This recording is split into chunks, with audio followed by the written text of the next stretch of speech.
The Ford government is changing ticket laws here in the province of Ontario. They're doing away with a provision brought in under the prior Liberal government that would have capped ticket resale prices at 50% above face value. I asked Government Minister Bill Walker just why they're doing that. Because it's really unenforceable, and at the end of the day, we believe you should have the right to pay whatever you want to pay. If you believe it's worth $300, then you're going to pay that.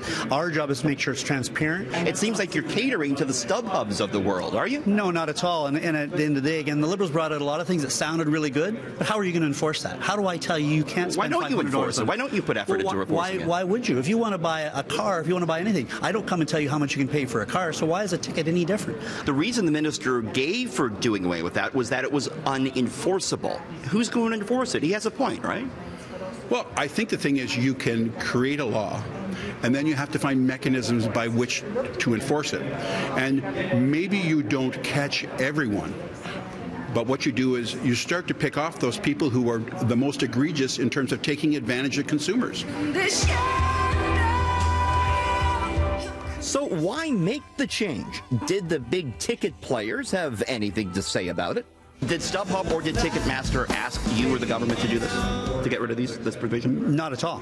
The lobbying registry shows lobbyists from both Ticketmaster and StubHub lobbied the government late last year on this issue, the implementation of the Ticket Sales Act 2018.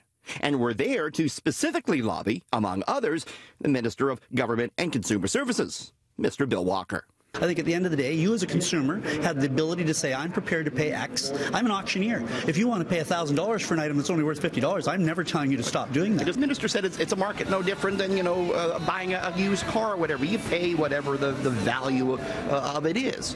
Well, but the value of the ticket, it should be on the front of the ticket. Part of the ticket law the Ford government has left intact is the part that deals with so-called scalper bots, programs that snap up huge blocks of tickets. The government has increased the fine for non-compliance from $10,000 to $25,000. Inside the legislature, Richard Southern, City News.